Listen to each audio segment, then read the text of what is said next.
네, 여러분 안녕하십니까? 기술 단계에서 공중보건 강의 담당하고 있는 김태윤입니다. 자, 여러분 오늘은 이제 서울시 24년도의 공중보건 기출문제 분석과 해설을 좀 드리려고 합니다. 기출 분석을 하고 기출 해설을 할 때 항상 이 강의를 들으시는 여러분들이 누군가 이렇게 생각을 해봐요.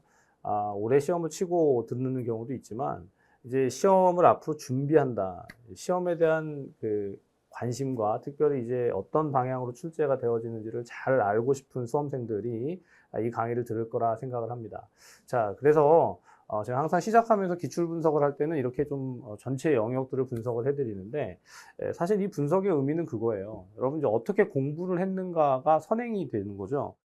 이제 공중보건을 1년 동안 같이 공부했다라고 하면 저랑 같이 공부하시고 제 강의를 들으셨으면 제가 어떻게 이 강의를 진행해 왔는가, 특별히 공중보건 안에서 각 영역들에 대한 중요도라든가 또 전체적인 영역을 어떻게 분류하고 또 분석해 가는지를 아마 아시겠지만 여러분 이제 새롭게 공부를 시작한다고 하면 사실은 공중보건이라는 과목이 어떻게 구성되어 있는지 이것부터 명확하게 좀 살펴볼 필요가 있습니다. 자, 근데 이제 시험에 출제된 것은 그 영역의 분류에 따라서 어디에 뭐가 얼만큼 출제됐는지를 따지는 거거든요. 여러분 항상 이제 시험 문제를 보고 나면 비율을 중요하게 생각하잖아요. 어디서 몇 퍼센트 출제됐다. 근데 사실 이 어디서 몇 퍼센트가 출제됐다는 얘기를 해드려도 그 어디가 어딘지를 잘 모르겠다. 이 공부를 할 때 이 수험 과정에 있어서 제일 어려운 게 그 각 과목마다 영역을 명확하게 분류하는 겁니다. 예컨대 지금 공중보건 같은 경우에는 제가 지방직을 해설할 때도 똑같이 말씀드렸지만 이 공중보건의 개론과 건강과 질병, 그리고 질병과 역학 이 파트까지를 우리가 보통 뭐라고 보냐면 공중보건의 전반부, 공중보건의 이제 총론격에 해당되어지는 그런 영역이다라고 봐요. 크게 이제 3분할을 하게 되면 총론과 강론인데 강론에서도 생애주기에 대한 접근, 또 환경보건, 뭐 식품보건, 보건영양 이런 영역들과 그다음 이제 법규가 나오게 되는 보건행정과 법규, 보건통계 이 파트로 크게 이제 3분할을 할 수가 있거든요. 자, 그래서 지금 보시다시피 서울시 24년도의 문제의 출제는 여러분 이 영역을 지금 하나하나 다 설명은 안 하겠지만 전반부에 해당되는 이른바 제가 말씀드린 총론 파트에 보시다시피 6문제가 출제가 됐습니다. 자, 그리고 중간 부분에 해당되어지는 생애주기에 관련된 건강 문제, 인구보건, 모자보건, 뭐 노인보건, 학교보건, 또 정신보건, 뭐 직업건강 내지는 산업보건 파트, 이 파트에서는 5문제가 출제가 됐고, 그 다음 이제 저 밑에 보시면 보건행정과 법규, 그쵸? 보건 통계 관련된 파트에 6문제가 출제됐어요. 그러니까 출제된 비중을 보게 되면 얘네 둘이 합쳐서 지금 20문제 중에서 12문제가 출제됐습니다. 물론 중간에 들어가 있는 이 영역들이 결코 비중이 낮지 않아요. 25%가 출제가 됐죠. 전체 50%가 5문제가 출제가 됐으니까 그 밑에서 이제 3문제가 출제됐고. 자, 근데 숫자만 가지고 보면 그런데 출제된 그 문제들을 면면히 들여다보면 여러분들이 이제 서울시 문제를 그냥 내가 시험을 보겠다. 내가 지금 연습 삼아서 기출문제를 풀어본다라고 생각하고 시작부터 끝까지 풀어보면 솔직한 그 평가로 저도 문제를 푸는데 좀 아리까리한, 헷갈린 그런 문제들이 있었어요. 여러분 이제 모든 그 문제라는 게, 자, 문제를 딱 대하면, 이거 전반적으로 정말 쉬운데? 또 전반적으로 어려운데? 전반적으로 한 중간 정도 되겠는데? 이런 이제 난이도 평가를 하지만, 항상 난이도는요, 자신의 난이도거든요. 내 난이도. 내가 볼 때 난이도가 높다 하면 잘 모르는 거잖아요. 내가 볼 때 난이도가 낮다고 하면 쉬운 겁니다. 자, 그래서 이 이전까지의 시험들, 이제 기출된 문제들을 분석을 해보면, 현재 24년도에 출제된 문제 중에, 자, 여기 보시면 중간에 공중보건 개론과 건강과 질병, 질병과 역학과 관련된 문제 중에 오즈와 관련된 교차비에 해당되어지는 오즈를 교차비를 계산한 오즈 레이시오라고 해서 역학에서 강의를 해드리는데 이 문제가 상당히 좀 어려우셨을 수 있고, 그 다음 또 바로 밑에 가을철 발열성 질환, 렙토스피라증을 골라내는 거죠. 가을철 발열성 질환은 제가 강의를 할 때 이제 유행성 출혈열, 신증후군 출혈열이죠. 그래서 유행성 출혈열과 그다음에 렙토스피라, 쯔쯔가무시 이 3가지의 가을철 발열성 질환으로 설명을 드리는데 그 중에서 렙토스피라가 문제로 출제가 됐거든요. 한편 이제 계속 출제 가능성이 있었던 생태학적 모형이라는 게 있어요. 건강 증진 모형에 있어서 뭐 건강 신념 모형이나 또는 팬더의 건강 증진 모형, 또 합리적 행위 이론, 계획적 행위 이론, 또 변화 단계 이론, 프리시드, 프로시드 모형, 여러 가지 이론들, 모형들 중에서 생태학적 모형은 잘 출제가 되지 않았었는데 이번에 이 문제가 출제가 됐습니다. 출제 가능성은 늘 생각하고 있던 거지만 보시다시피 이 총론 파트에서 출제된 문제들이 말씀드렸던 대로 좀 예상치 않았던, 좀 여러분들이 좀 어렵게 느낄 수 있는 부분들이 있었다. 자, 한편 다른 파트들, 특별히 이제 보건행정 법규 그리고 보건통계 파트에 있어서 첫 번째 보면 정규 분포와 관련해서 Z값을 계산하는 문제가 나왔어요. 이게 1번 문제로 나와서 여러분 문제의 배치가, 자, 문제가 어려운 문제가 1번에 나오면 아주 자연스럽게 2번, 3번, 4번으로 넘어갑니까? 아니 1번에서 딱 막혀가지고 이거 나 모르는 건데 어떡하지? 이렇게 할 가능성이 크잖아요. 자, 그래서 이 1번 문제를 만나고 많이 당황했을 수 있는데 정규 분포와 관련된 문제 또는 여기 뒤쪽에 보시면 이제 산술평균, 중위수, 최빈수, 이제 통계 관련된 문제들이에요. 저는 솔직히 통계 파트, 보건통계 파트의 강의에 별로 시간을 많이 안 썼습니다. 이제까지의 강의에서는. 근데 이제 계속해서 통계, 그리고 이 아래쪽에 이제 보건행정 파트, 보건행정을 좀 강조하고 중요하게 여겼었는데, 보건행정이나 통계 파트, 그리고 법 관련된 영역들의 문제 출제가 계속해서 증가되는 그런 추세예요. 그래서 이제 이후에 시험을 대비한다고 한다면, 이런 보건통계와 관련된 영역들도 상당히 좀 더 관심을 갖고 봐야 하지 않겠나라고 생각이 됩니다. 보기에 따라서는 이런 문제는 다시는 출제되지 않을 것이다, 이렇게 예상할 수도 있겠지만, 우리 시험이라는 게 보면 이제 출제자도 그렇지만 출제위원도 그렇지만 선정위원들이 어떤 문제들을 선정하느냐에 따라서 상당히 문제의 난이도가 달라지는 걸 봐요. 자, 한편 여기 이제 환경보건 관련된 파트에 있어서 포차, 포화습도와 절대습도의 차를 얘기하는 개념이죠. 또 가시광선의 작용, 기초대사량, 지난 한 몇 년 사이에 그렇게 많이 다뤄지지 않았던 문제들이 환경보건 파트에서도 드러난 것을, 출제된 것을 볼 수가 있습니다. 자, 그리고 여기 이제 그 직업건강 내지는 산업보건 파트에서 산소 중독증이라는 게 있어요. 산소 중독증. 우리가 일산화탄소 중독이라든가 질소 중독이라든가 보통 감압병에서 관련된 그런 내용들이 문제화될 가능성을 생각했었는데 산소 중독증이 문제로 출제됐습니다. 자, 그래서 이런 이제 전반적인 출제의 상황들을 쫙 보면서 여러분 이거예요. 출제가 딱 된 분석을 해보고 나면 그럼 내가 다시 공부를 할 때 또는 내가 이 시험에 대비를 할 때 어느 부분에 좀 더 시간을 많이 투입해야 될 것이냐. 여러분 이제 제가 커리를 짜고 전반적인 강의를 진행하면서 뭐 기본 강의라든가 압축 강의라든가 또 기출 분석이라든가 문제풀이라든가 이렇게 해가지만 여러분들은 공부를 할 때 지금 보시다시피 첫 번째 해당되어지는 총론 파트, 개론과 건강과 질병, 질병과 역학 관련된 영역들, 이런 파트들의 시간을 분명히 많이 써야 될 것이고, 그 다음 이제 아래쪽에 보건행정이나 또 법규와 관련된 영역. 여기 보시면 이제 국민건강증진법. 국민건강증진법은 엄밀히 말하면 국민건강증진법 자체가 아니라 헬스플랜 2030이라고 해서 출제가 예정이 됐다라고 보여지는 그런 문제가 나왔어요. 자, 그리고 이제 모자보건법 관련된 거. 이건 제가 한 몇 년 전부터 계속해서 모자보건법의 산후조리업 종사자가 예방접종을 한다거나 건강진단을 한다거나 이런 것들이 중요하다는 것을 강조해 왔었는데, 근데 문제가 안 나오다가 출제가 됐습니다. 자, 그래서 이제 여러분들 요는 이거예요. 다시 공부를 하고 준비를 할 때는, 이렇게 좀 불이타로 내지는 예상 못했던 파트들에서 출제 가능성이 있다라는 것을 좀 염두에 두고, 전반적인 문제의 난이도는 낮아지더라도 내가 전체 영역을 잘 커버하느냐 못하느냐는 상당히 중요한 그런 시즌이 됐습니다. 그래서 조금 더 치밀하게 저도 준비를 해드릴 것이고 여러분들도 같이 공부하면서 영역들을 잘 커버해 가는 것이 필요하겠다라고 생각합니다. 근데 여러분 이제 공부라는 게 그래요.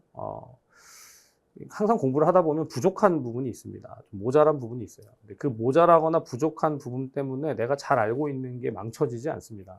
여러분들이 아는 거, 내가 공부했던 것을 정확하게 정리하고 내 걸로 만들고 틀리지 않고 오류를 내지 않고 실수하지 않는 게 가장 중요해요. 그렇게 해가면서 또 새로운 것들을 계속 지식을 또 습득해서 정리하고 내 걸로 만들어서 문제를 풀어가는 그런 연습들을 통해서 충분히 여러분들 고득점하고 합격할 수 있다고 생각합니다.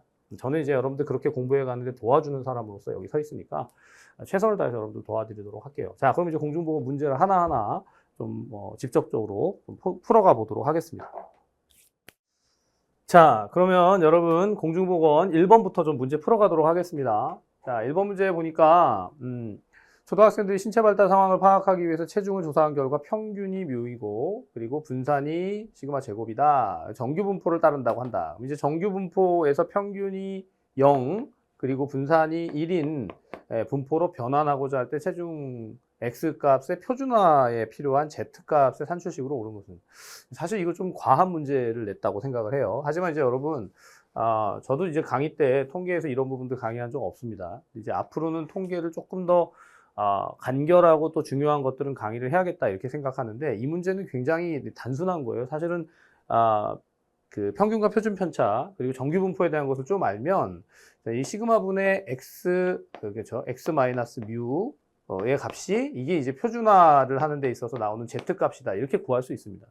그러니까 이제 통계에 대한 문제를 이제 오늘 그 공중보건 서울시 문제에서 통계에 대한 문제를 이렇게 아주 집중적으로 낸 걸 보면 이제까지의 출제하고는 조금 다른 결로 가겠다 이렇게 좀 보여줬던 것 같아요. 자, 그래서 이건 지금 여기서는 뭐 더 설명을 하지 않아도 좋겠지만 여러분들 이제 이후에 이 커리 안에서 25년을 대비하는 커리 안에서 통계에 대한 부분은 명확한 개념들, 중요한 개념들 뭐 이게 통계가 처음 갑자기 출제된 건 아니에요. 이전에도 통계 출제가 있었고 통계 문제에 보건통계 출제들이 있었고 그 통계들이 아주 기본적인 개념들을 가지고 문제를 출제했는데 약간 그 수준을 넘어갔다라고 보여지는 문제가 1번입니다. 자, 근데 이제 1번에서 어려운 문제를 만났다고 당황하지 않고 이제 2번으로 넘어가면 2번은 방어회와 오징어회를 먹은 후에 심한 복통과 오한, 구토 증상이 나타났을 경우 감염된 기생충으로 오는 거예요. 여러분 이게 기생충의 원인이 뭐냐, 요인이 뭐냐, 이게 이제 시험 문제에 항상 출제되어 왔던 거예요. 그래서 제가 이제 어떻게 첨킹을 두 문자를 따드리냐면, 바다생선은 키스, 그죠? 바다 키스, 이렇게 외운단 말이에요. 아나사키스가 정확하게 바다생선과 관련된 그런 기생충이거든요. 그렇게 외웠으면 사실 이거 1초 만에 풀 수 있는 문제예요. 그러니까 여러분 이제 공중보건 문제를 보다 보면, 제가 지금 강의를 하면서 여러분들 이 문제 하나하나마다의 어떤 개념이라든가 지식체라든가 그걸 막 전달하는 게 중요한 게 아니라 공부를 하다 보면 이런 거는 크게 고민하지 않고 진짜 공부했던 암기만 되어 있으면 바로 고를 수 있는 그런 문제다. 무구조충 같은 경우에는 우리가 소고기 묵국 이렇게 보여요. 소고기. 소고기 묵국. 소하고 관련해서. 유구조충은 돼지하고 관련돼서 이렇게 외운단 말이에요. 그러면 아주 쉽게 이 내용들을 풀고 문제들을 풀고 해결해 갈 수 있습니다. 자, 근데 이제 3번 같은 경우 생태학적인 모형에 따른 보건사업 단계 중에서 개인 간 수준의 전략 유형에 해당하는 것은 이것도 제가 강의를 하면서 뭐라고 말씀드리냐면 여러분 자 이런 모형이 있고요 또는 이론이 있습니다. 근데 그 이론이나 모형의 분류 내지는 유형이 여러분들 반드시 학습을 해야 되는 그런 부분이다. 공부하는 데 있어서의 쟁점은 딱 여기에 있다라고 얘기합니다. 그럼 예컨대 생태학적 모형에서는 개인 간의 수준이 유일하게 있는 게 아니라 개인 수준이 있고요. 그 다음에 개인 간 수준이 있고 조직 수준이 있고 지역사회 수준이 있고 그리고 사회 수준 내지는 정책 수준이 있어요. 자, 여러분 이게 지금은 이게 무슨 말인지 모를 수도 있지만 공부를 하게 되면 제가 이제 강의를 통해서 커리 안에서 이론 안에서 이런 부분들을 강의를 합니다. 여러분들 이게 생태학적 모형이라는 것을 딱 여기 전반에 딱 문제 안에 딱 타이틀로 들어오면 거기에 관련해서 낼 수 있는 건 이게 어떤 수준하고 연관된 내용들을 밑에서 풀고 있느냐 이거 내게 돼 있단 말이에요. 자, 그래서 만약 생태학적인 모형에 따른 보건사업 단계 중에서 개인 간 수준이 아니라 개인 수준이라고 한다면 그러면 이제 성교육을 한다거나 그렇죠? 개인에게 어떤 것들을 가르친다 이런 것들이죠. 근데 여기 두 번째 집단 규범의 변경이라든가 사회적인 지지 그룹을 구성한다는 것은 지금 이 문제의 답이 되겠죠. 개인 간 수준에 해당되어지는 전략 유형으로 볼 수가 있습니다. 자, 마지막 4번에 보게 되면 실내와 공공장소에서의 금연 정책은 여러분들 내용을 전혀 몰라도 이건 정책 수준이겠구나 사회 수준이겠구나 그렇게 이해하실 수가 있을 겁니다. 그래서 공중보건을 이렇게 하나하나 또 풀어가다 보면 재밌어요, 여러분. 다만 이제 이 과목이 공중보건이라는 과목이 참 방대합니다. 너무 많은 것하고 연관이 돼 있어요. 이게 저도 이제 간호학을 전공하고 보건학을 대학원에서 공부했는데 보건학이라는 과목이 어플라이드 사이언스라고 응용과학이에요. 그래서 여러 가지 학문들을 다 갖다 붙여가지고 정말 이렇게 거대한 괴물같이 되어 있는 상태. 보건학과 연결돼서 만약 경제학을 붙여넣으면 보건경제학, 보건학과 사회학을 붙이면 보건사회학, 또 보건학과 경영학을 붙이면 보건경영학. 뭐 이렇게 굉장히 많은 학문들과 연결이 돼 있다 보니까 관련된 그 내용들이 정말 방대합니다. 여러분 앞에서 봤던 통계학과 붙여놓으면 보건통계학이에요. 자, 그래서 문제가 출제되는 것들이 난이도가 들쑥날쑥 할 수밖에 없습니다. 그래서 이제 강의를 할 때 방향성을 잘 제시하고 여러분들이 진짜 필요한 것들을 잘 익혀가도록 가이드를 해드리는 게 중요하다고 생각을 합니다. 자, 그래서 4번 같은 경우 볼까요? 4번에 보니까 전향적 코호트 연구와 비교하였을 때, 자, 여러분 보면 전향적 코호트 연구와 비교했을 때, 비교한다면 얘를 알아야 얘랑 비교가 될 거 아니에요. 자, 시험 문제에 출제되는 첫 번째는 뭐냐면 보통 정의입니다. 정의. 개념이에요, 개념. 자, 이 개념이 뭐냐, 이 정의가 뭐냐. 예컨대 전향적 코호트 연구란 무엇인지 관련해서 설명한 것으로 맞는 것은 틀린 것은 이런 것도 문제를 낼 수 있고, 또는 다음 설명하고 있는 것에 해당되는 게 뭐냐. 1번 코호트, 2번 환자 대조군, 3번 단변 연구 이렇게 낼 수도 있어요. 자, 근데 두 번째로 문제가 출제될 수 있는 건 정의와 개념에 이어서 비교입니다. 비교. 지금 보는 것처럼 비교했을 때 환자 대조군 연구에 대한 설명으로 가장 옳은 거죠. 사실 앞에 거를 빼버리고 문제를 내면 좀 혼돈될 수 있는 부분이 있어요. 자, 그래서 환자 대조군 연구에 대한 설명 첫 번째 보니까 질병 발생률이 낮은 희귀 질환은 부적절하다. 정확하게 틀렸어요. 그렇죠? 환자 대조군 연구는 희귀 질환이라든가 또는 유병률이 잠복기가 긴 기간을 가진 질병에 적합하다고 그렇게 볼 수 있습니다. 자, 상대 위험비와 기속 위험도를 구할 수 있다? 아니죠. 왜냐하면 환자 대조군 연구에서 구하는 건 뭐냐면 교차비예요, 교차비. 교차비. 이따 또 나오겠지만 오즈 레이시오라고 하는 오즈 레이시오. 교차비를 구합니다. 자, 세 번째. 환자의 기억력이 정확하지 않으면 착오가 생길 수 있다. 자, 여러분 이제 환자의 기억력을 의존해서 연구를 하는 게 환자 대조군 연구 또는 후향적 코호트 연구도 기억력과 관련되는 부분이 있어요. 답은 3번입니다. 답은 3번. 자, 많은 연구 대상자가 필요하면 대상자가 도중에 탈락할 수 있다. 이건 뭐냐면 코호트 연구예요. 코호트 연구. 자, 여러분 4번 같은 문제는 상당히 좋은 문제고 중요한 문제입니다. 최근에 이제 문제 출제가 그냥 단순히 이거 1초 컷 해가지고 바로 고르는 문제들 말고 좀 생각을 해봐야 되는 문제들이 있어요. 그래서 지문마다 정확하게 OX를 판정해낼 수 있는가 이런 연습들이 좀 필요하겠습니다. 자, 이거 이제 역학과 관련된 중요한 문제였다라고 볼 수 있겠죠. 자, 다음 5번. 자, 현재 공기 1세제곱미터에 포화될 수 있는 수증기량과 그 중에 함유되어 있는 수증기량의 차이는 포화습도와 상대습도의 차이. 뭐라고 그랬죠? 앞에? 포차라고 그랬죠. 자, 이런 것도 이제 문제가 아주 다빈도로 출제됐던 게 아니라 여러분 이제 대기와 환경보건 파트에서 환경과 건강의 영역 안에서 대기의 어떤 구성 성분이라든가 요소들을 가지고 문제를 출제할 수 있는데 그런 이제 관점에서의 문제입니다. 제가 알기로는 거의 출제가 많이 안 됐어요. 2019년에 어떤 지방에서 한번 출제가 됐고 그리고 나서 출제가 안 됐었는데 역시 또 출제 가능성들을 생각하면서 좀 살펴볼 필요가 있는 문제다. 자, 그 다음 6번 볼까요? 자, 여러분 6번 보니까요. 모자보건법령상 산후조리업에 종사하는 사람이 받아야 하는 예방접종에 해당하는 것은 했습니다. 여러분 이게 모자보건법 사실 이제 공중보건 안에서 관련된 법령들이 진짜 많거든요. 지역보건법, 의료법, 학교보건법, 모자보건법, 또 산업안전보건법, 그렇죠? 또 재난 및 안전관리보건법 여러 가지 법령들이 다 있어요. 자, 그런데 이제 모자보건법령상에 산후조리업에 종사하는 사람이 받아야 하는 예방접종.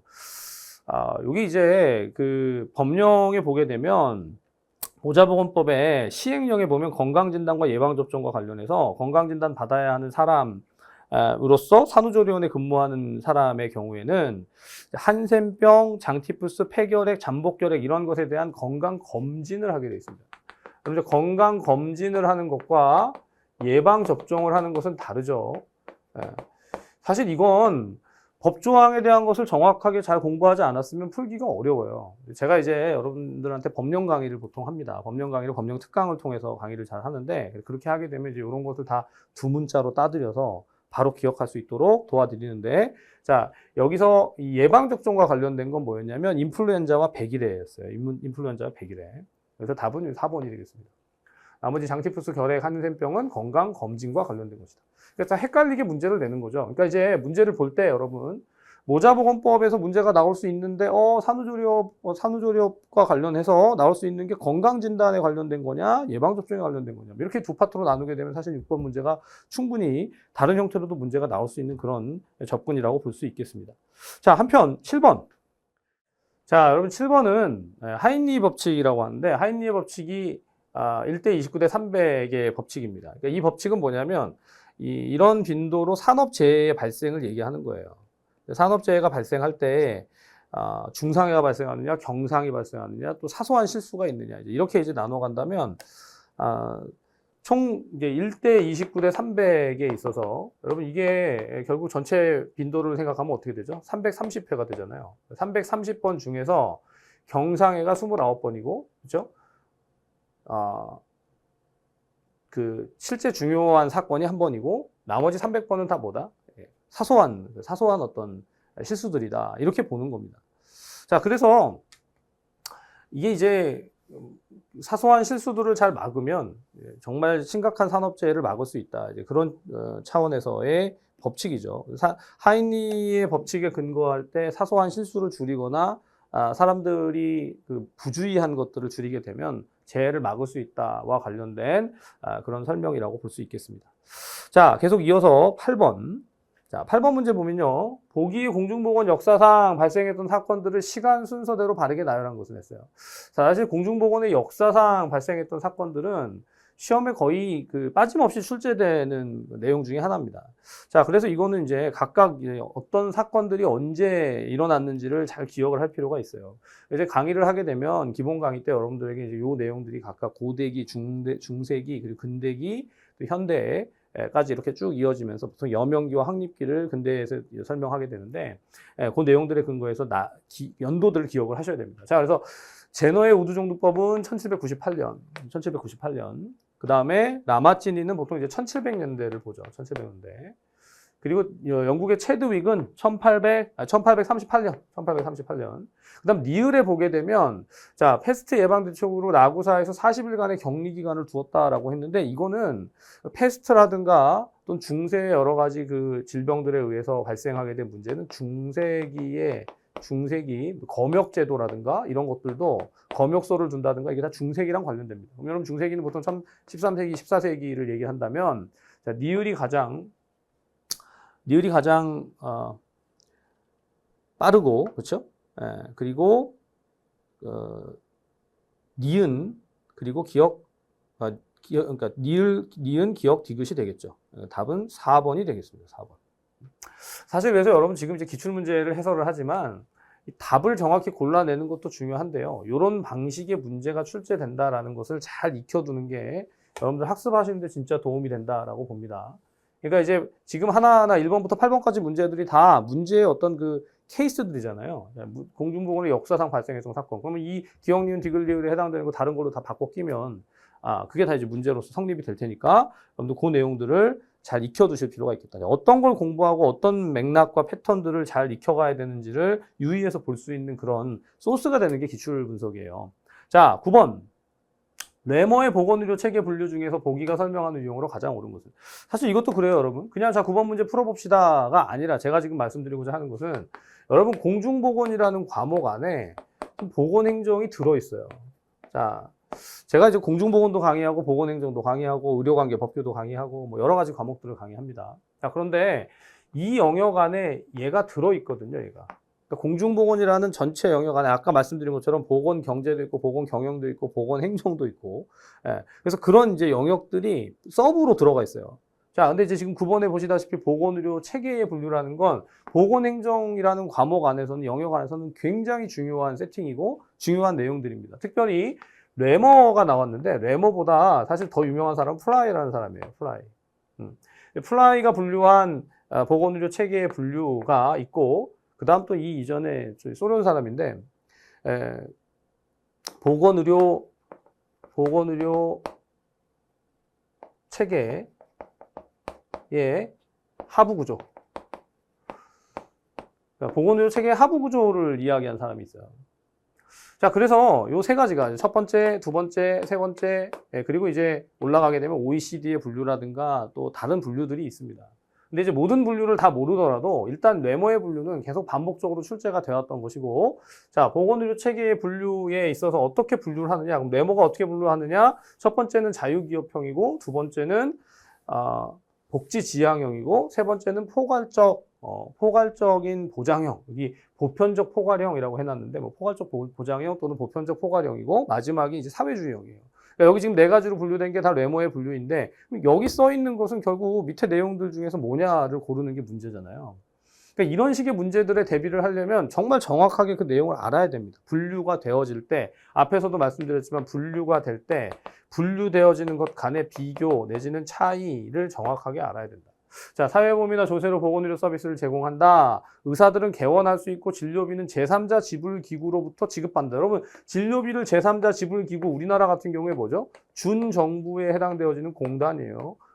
국민건강보험공단으로부터 지급받는다. 의료 공급이 민간 중심으로 되어 있지만 사회보험을 통해서 의료자금에 대한 정부의 개입이 비교적 강한 편이다. 사회보험이 중심이지만 민간의료보험이 보완적으로 발달해 있고 의료의 질이 높은 편이지만 국민의료비 증가 추이가 높은 편이다. 이건 어디죠? 네, 정확하게 우리나라예요. 자, 우리나라 어떻게 분류되느냐? 복지지향형으로 분류가 되고 있습니다. 네, 그걸 기억을 해두시면 되겠죠. 자, 영국 같은 경우에는 포괄적인 보장형 내지는 보편적인 포괄형으로 그렇게 분류가 된다. 자, 그 다음 10번. 자, 여러분 10번 문제 앞에서 제가 통계가 하나 더 있다고 그랬는데 여러분 10번 같은 문제 자, 보시다시피 산술평균, 중위수, 최빈수 이런 것들을 계산하는 문제예요. 자, 이제 통계 문제에서 사실 통계 문제라기보다는 우리가 조금만 주의를 기울이면 충분히 풀 수 있는 문제인데 제가 여러분 솔직하게 말씀드리면 10번 문제를 딱 받았는데 제가 이제 문제를 서울시 문제를 받아가지고 저도 이제 여러분들처럼 풀었단 말이에요. 쭉 풀어가다가 10번 딱 갔는데 와 이런 걸 왜 내냐 막 이런 생각이 드는 거예요. 이게 예상이 되는 문제이긴 하지만 자 여러분 이게 여기서부터 여기까지 전체 변수가 10개예요. 그렇죠? 네. 값이 10개인데 다 계산하게 되면 합하게 되면 60이 나옵니다. 네. 그래서 자 그대로 써볼까요? 1, 2, 3, 4, 4 그리고 6 7, 8, 10, 15가 있죠. 자, 그래서 여기서부터 여기까지 다 더하면 60이니까 60을 10으로 나누면 그게 뭐가 돼요? 산술평균이 되죠. 산술평균은 답 얼마죠? 6입니다. 자, 근데 그 다음에 이제 중위수, 미디안 값이죠. 중위수. 자, 중위수는 1, 2, 3, 4 이렇게 갈 때, 자, 첫 번째, 두 번째, 세 번째, 네 번째, 다섯 번째가, 다섯 번째 값이 중간값이 돼야 되는데 지금 이게 지금 숫자가 뭐죠? 짝수잖아요. 그러면 4하고 6 사이에 이제 요 사이가 중위값이 됩니다. 중위값이 없죠? 그럼 그럴 때는 어떻게 계산합니까? 두 값을 더해 가지고 나누기 2를 해요. 그러면 10 나누기 2가 되니까 중위수는 5가 됩니다. 자, 그다음 마지막 최빈수. 최빈수는 뭐죠, 여러분? 가장 많은 빈도로 나타나는 수예요. 프리퀀시가 높은 수. 최빈수는 뭐냐? 지금 두 번 나타나는 수가 4잖아요. 그럼 답은 4가 되겠죠. 자, 이렇게 풀어내고 나면 아무것도 아닌 문제인데 막상 이것을 여러분들이 이제 숫자를 계산하거나 특히나 이제 공중보건에 있어서 역학 문제가 그런 문제들이 많은데 역학에서 상대 위험비라든가 교차비라든가 또는 기업 위험도라든가 이런 이제 계산들을 하다 보면 평상시에 계산 안 해보다가 계산하려고 하면 계산이 잘 안 돼요. 시험장에서 특히 잘 안 되는 거지. 네, 그래서 그런 연습들을 사전에 해야 되고, 자, 보건 통계가 계속해서 출제가 되고 있으니까 이런 유사 문제들 기출됐던 것들을 중심으로 해서 연습하고 다시 또 확인하면 앞에 이제 개념이라든가 계산이라든가 이런 것들이 잘 보완되면 여러분 충분히 시험을 잘 볼 수 있을 것이다라고 생각합니다. 자, 계속 이어서 이제 11번이에요. 가시광선의 작용으로 가장 옳은 것은 했습니다. 가시광선의 작용으로 가장 옳은 것. 이거 이제 역시 말씀드렸지만 대기 파트에서 환경보건과 관련해서 환경보건의 대기와 수질이 이렇게 크게 두 가지로 나뉘잖아요. 대기 파트에 있어서 공기라든가 또 여기 보시다시피 태양광선에 있어서 가시광선이냐 또는 자외선이냐 또 적외선이냐 이거죠. 그래서 가장 옳은 것을 고르라고 했는데 가시광선과 관련해서 가장 옳은 것은 뭐가 되죠, 여러분? 이 문제에 지금 11번 문제에서 2번을 보니까 명암 및 색채의 구별을 가능하게 한다. 이게 여러분 가시광선과 관련된 작용으로 볼 수 있죠. 자, 한편 여러분 이제 다른 부분들, 뭐 혈압 강화 작용이라든가 피부결핵이나 피부병을 치료하는 거, 이런 것들은 이제 자외선하고 관련이 되고, 그 다음에 체온을 상승시키고 혈관 확장을 일으키는 것은 뭐죠? 적외선이 되겠죠. 적외선. 자, 그렇게 이제 가시광선의 어떤 작용들도 좀 기억을 해둘 필요가 있겠습니다. 이후에 이제 또 기본 강의 안에서 이런 부분들을 좀 제가 무시했었어요, 사실은. 근데 좀 자세하게 다뤄드려야 되겠다라고 생각합니다. 자, 그다음 12번. 국민건강증진법에 근거한 제5차 국민건강증진 종합계획의 비전에 해당하는 거. 이건 뭐 너무 중요하게 여겨지는 그런 문제였거든요. HP 2030이라는 건 HP 2010, 2020, 2030 이렇게 나가는 국민건강증진 종합계획, 국민건강증진법에 근거한, 이건 법 문제가 아니에요. 국민건강증진법이긴 하지만 거기에 근거한 HP 2030의 비전을 묻고 있는데, 여러분 답은 몇 번이냐면 모든 사람이 평생 건강을 누리는 사회, 그렇죠? 3번이 답이 되겠죠. 3번이 답이 됩니다. 이것도 이제 2020에서의 그 비전과 또 2030에서의 비전이 다르고, 비전이 있고 또 뭐가 있냐면 중간에 목표가 있어요. 건강 형평성과 건강 수명, 건강 형평성의 제고와 건강 수명의 연장, 뭐 이런 것들이 있습니다. 자, 그래서 이것도 같이 학습을 하면 충분히 중요하다라는 것을 인식하고 확인할 수 있는 그런 문제다라고 볼 수 있겠어요. 13번, 기초대사량에 대한 설명으로 가장 옳은 것은 했어요. 자, 기초대사량, 이제 여러분 이제 보건영양 파트에서 다뤄지는데, 말씀드렸지만 이제 식품영양학이 보건과 연결돼서 보건영양 이렇게 이제 불려지는 영역이에요. 자, 근데 기초대사량은 어떤 것이냐는 것을 좀 알아둘 필요가 있는데, 역시 개념 정의에 관련된 그런 문제죠. 개념 내지는 정의에 해당되는 내용인데, 자, 이게 조금 저는 어렵더라고요. 자, 최소한의 생명을 유지하고 신체 활동을 위해 필요한 에너지 대사량이다라고 했는데, 이건 여러분 기초 대사량은 신체 활동과 상관없이 그냥 베이스라인에 그냥 가만히 심장이 뛰고 뭐 호흡을 하고 이런 것과 관련된 거예요. 자, 이건 이제 1번은 틀린 지문입니다. 자, 그다음 두 번째, 체지방과 근육량이 많을수록 체포 면적이 작을수록 기초 대사량이 높아진다. 근데 체지방하고는 상관이 없어요. 체지방은 줄여야 되잖아요, 그렇죠? 근육량이 많을수록은 좋고, 그다음 체포 면적이 작은 게 아니라 높을수록 기초대사량이 높아진다. 이렇게 볼 수 있습니다. 자, 그 다음 세 번째. 아침 식사 후에 8시간에서 10시간이 지나고 정신적으로 안정된 상태에서 측정한다. 정신적인 안정과는 상관이 없습니다. 네, 답은 여러분 4번이 되겠죠. 보통 이제 60kg인 성인 남자의 일일 기초대사량이 1,400kcal 정도가 된다. 이렇게 기초대사량의 정의, 개념에 관련된 문제였다라고 볼 수 있겠습니다. 자, 이런 문제들이 출제되는 것을 보면 여러분, 이게 해당 영역에서 아주 그 난이도가 높은 개념이라기보다는 굉장히 기본적이고 기초적인 정의들을 아는 것을 필요로 하는 문제가 계속해서 출제가 좀 되고 있어요. 자, 그 다음 이제 14번 볼까요? 14번. 노인보건 사업을 수행할 때 고려해야 하는 접근 원칙에 대한 설명으로 가장 옳지 않은 것은. 이것도 이제 여러분 생각해 보기에 따라서 노인이 대상이 됐단 말이에요. 근데 노인 보건 사업을 실행한다라고 하면 초점을 어디다 둬야 되느냐? 그럼 노인 자체에 둬야 되는 거죠. 그럼 노인이라고 하는 대상에 대한 사람 중심, 대상자 중심의 접근을 해야겠죠. 그리고 노인은 노령기의 대상자들이 가지는 문제가 뭐냐면, 어려움이 뭐냐면 신체적인 변화라든가 정신적인 변화라든가 사회적인 변화라든가 이런 게 막 통합적으로 발생하잖아요.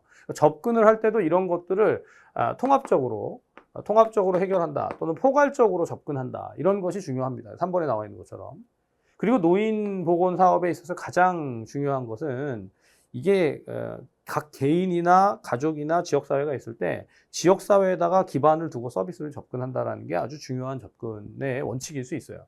자, 근데 1번에 보면 질병 중심의 접근을 하게 되면, 여러분 노인들이 이환되게 되는 질병이라는 게 굉장히 종류가 다양하고, 그리고 그 질병이라는 게 하나가 아니라 여러 가지가 있기 때문에 질병 중심의 접근을 하게 되면 뭐가 떨어지냐면 사업에 있어서의 효율성이나 효과성이 떨어질 수밖에 없습니다. 답은 그래서 1번이 되겠죠. 질병 중심의 접근이 아니다. 사람 중심의 접근과 포괄적 통합적 접근, 지역사회의 서비스, 지역사회 기반 서비스 접근의 그런 원칙이 타당하다라고 볼 수 있겠습니다. 자, 한편 이제 15번. 학교보건법에서 지정하고 있는 내용으로 옳지 않은 것은, 여러분 계속 반복해서 말씀드리지만 각 영역마다 관련 법이 있어요. 그래서 그 법을 잘 알면 문제를 풀 수 있다라고 얘기를 하는데, 사실 이 문제는 제가 강의할 때 이렇게 말씀드려요. 지금 1번부터 4번까지가 다 학교보건법에 들어있던 내용입니다, 원래는. 근데 여러분, 강의 때 말씀드리지만 요 첫 번째 나와 있는 교육환경 보호구역의 설정은요. 교육환경 보호에 관한 법률이라는 법으로 이 내용 자체가 빠졌어요. 굉장히 특징적인 거예요. 그러니까 학교보건법을 다 몰라도 이 문제에서 1번이 학교보건법에 해당되지 않는다라는 것을 수업만 잘 들어도, 강의만 잘 들어도 충분히 알 수 있다. 나머지 대기오염 대응 매뉴얼이라든가 학생 건강증진 기본계획, 또 그리고 등교 중지에 대한 거, 이건 학교보건법 8조에 나오는데, 자, 지금 여러분 이 모든 내용들을 알 수는 없지만, 모르셔도 되지만, 법령을 공부하면서 특별히 그 학교보건 파트를 학습을 하면서 제가 다 강의를 해드립니다. 저는 이 강의의 목적이 그거라고 봐요. 여러분들 시험 치고 나서 내가 시험 본 거 내용이 뭔가 이걸 확인하시는 분들도 분명히 있지만, 공부를 해보고자 하는 마음을 가지고 기출의 내용들을 좀 확인하고 점검한다. 방향성을 찾는다. 저는 이게 되게 중요하다고 생각을 하거든요. 그러니까 지난 시험을 자꾸 따지거나, 지난 시험 뭐 제가 예를 들면 강의했는데 어디서 뭐가 출제가 됐고요. 제가 기본 강의를 했는데 그 강의 내용 안에 다 있었어요. 여러분 다 맞췄어야 돼요. 별로 의미 없는 얘기 같아요. 그죠? 다 지나갔잖아요. 그죠? 오히려 이제 앞으로 공부를 할 건데 어떤 파트를 어떻게 들어야 되는지, 뭐가 중요한지 이것을 잘 생각해 보면서 강의를 들으시면 좋겠다라고 생각합니다. 자, 그다음 16번. 자, 16번이 여러분 앞에서 얘기했던 이제 오즈 값인데요. 오즈가 뭐냐면 교차비를 얘기할 때 오즈 레이시오라고 합니다. 오즈 레이시오. 자, 그래서 이 교차비는 어떻게 계산하고 어디서 나오는 거냐? 여러분 역학이라는 영역 안에 보면 환자 대조군, 자, 앞에 문제에 있었잖아요. 환자 대조군 연구라는 것이 있고 그 환자 대조군 연구에서 교차비를 계산합니다. 자, 근데 이제 환자 대조군 연구에서 교차비를 계산하려고 하면 제가 이렇게 표를 좀 그려볼까요? 자, 이렇게 보면 환자가 있고 대조군이 있고, 자, 위험 요인이 있어서 위험 요인에 노출이 된 경우, 노출이 안 된 경우 각각의 A, B, C, D에 사람이 있다, 숫자가 있다. 그래서 이제 총합 개를 내면 여기는 A 플러스 B고 여기는 A 플러스 C, B 플러스 D, C 플러스 D, A 플러스 B 플러스 C 플러스 D가 됩니다. 자, 근데 여기서 이제 교차비를 계산하라고 하면 교차비라는 값은 뭐냐면 환자군에 있어서의 위험 요인의 노출과 비노출. 자, 그럼 환자군에 있어서의 위험 요인에 노출된 사람과 비노출된 사람의 비를 뭘로 나누냐면 대조군에 있어서의 위험 요인의 노출과 비노출로 나눕니다. 그럼 B를 BD로 나눈다. 그럼 여러분이 나오는 값이 뭐죠? BC분의 AD라는 값으로 계산이 돼요. 근데 이 개념이 B의 B라고 합니다. B의 B. 자, 여러분 이제 B의 B라는 게 뭐냐면 어떤 것이 발생할 확률과 확률의 비예요.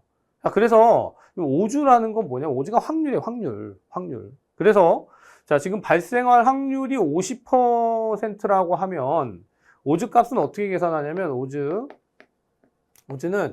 발생할 확률 0.5를 발생하지 않을 확률로 나눕니다. 1-0.5로 나누는 값이에요. 그럼 답이 얼마가 되죠? 1이 되겠지. 0.5를 0.5로 나누니까. 답은 1번이 돼요. 여기 3번에 1이 됩니다. 1. 자, 근데 이제 교차비에서 계산했던 이걸 알더라도 이 문제는 풀기가 참 어렵잖아요. 그렇죠? 그래서 문제가 좀 까다로울 수 있었겠다라고 생각이 됩니다.